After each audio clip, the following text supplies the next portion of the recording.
I want to figure out how blood gets from my heart, which I'm going to draw here, all the way to my toe. And I'm going to draw my foot over here and show you which toe I'm talking about. Let's say this toe right here.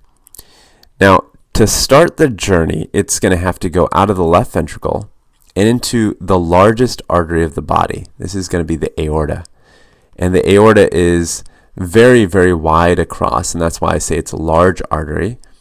And from the aorta, I'm actually not drawing all the branches of the aorta, but from the aorta, it's going to go down into my belly, and it's going to branch towards my left leg and my right leg.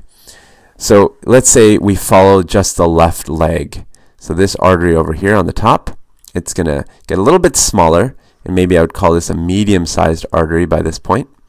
This is actually now getting down towards my ankle. Let's say we've gone quite a distance down to my ankle, and then there are of course little branches, and let's just follow the branch that goes towards my foot, which is this top one. Let's say this one goes towards my foot, and this is going to be now an even smaller artery. Let's call it small artery. Small artery. From there, we're actually going to get into what we call arterioles. So it's going to get even tinier, right? It's going to branch. Now these are very, very tiny branches coming off of my small artery. And let's follow this one right here. And this one is my arteriole. Arteriole. So these are all the different branches I have to go through. And finally, I'm going to get into tiny little branches. I'm going to have to draw them very, very skinny just to convince you that we're getting smaller and smaller. But let me draw 3 of them. Let's draw 4 just for fun. 4 of them, and this is actually going to now get towards my little toe cells. So let me draw some toe cells in here to convince you that I actually have gotten there. Let's say 1, 2 over here, and maybe 1 over here. These are my toe cells. Toe cells. And after the toe cells have kind of taken out whatever they need, maybe they need glucose, or maybe they need some oxygen, whatever they've taken out, they're also going to put in their waste. So they have, of course, some carbon dioxide waste that we need to drag back. This is now going to dump into what we call a venule. A venule.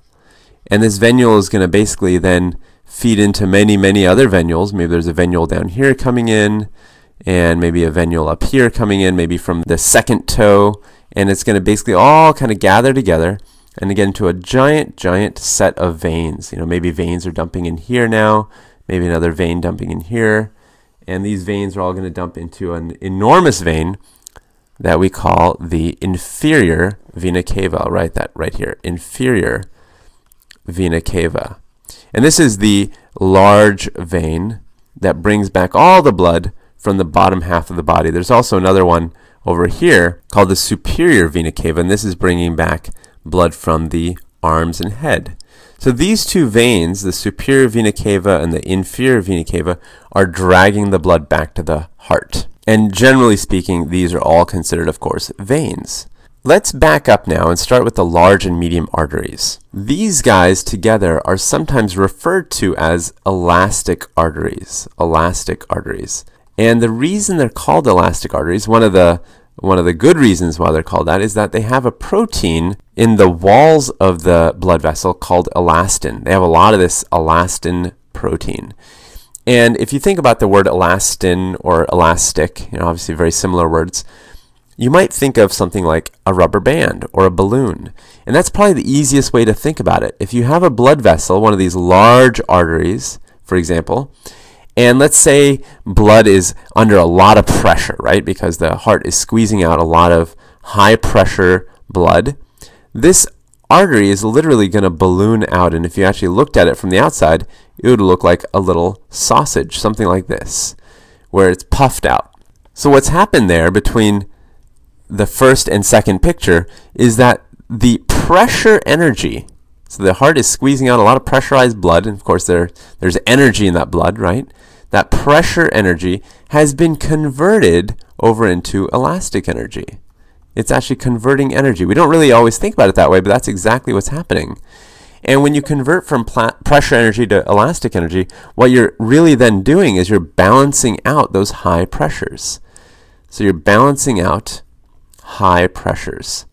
high pressures. And this is actually very important because the blood that's coming into our arteries is under, let's not forget, high pressure. So the arterial system we know is a high pressure system.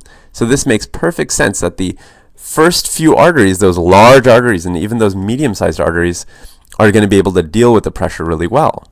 Now let me draw a little line here just to keep it straight. The small artery and the arteriole, these are actually sometimes called the muscular arteries. Muscular arteries. And the reason, again, if you just want to look at the wall of the artery, you'll get the answer. The wall of the artery is actually very muscular. In fact, specifically, it's smooth muscle.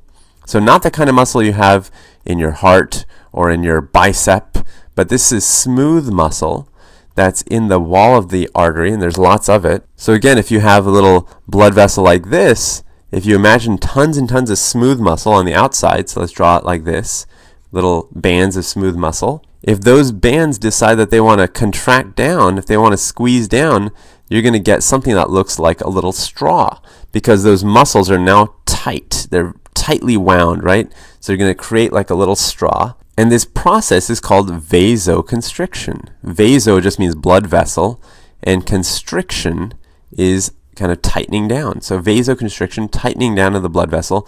And what that does is it increases resistance, right? Just like if you're trying to blow through a tiny, tiny little straw, there's a lot of resistance. Well, it's the same idea here, and actually a lot of that resistance and change in the constriction or vasoconstriction is happening at the arteriole level. So that's why they're very special, and I want you to remember them. From there, blood is going to go through the capillaries. I didn't actually label them the first time, but let me just write that here.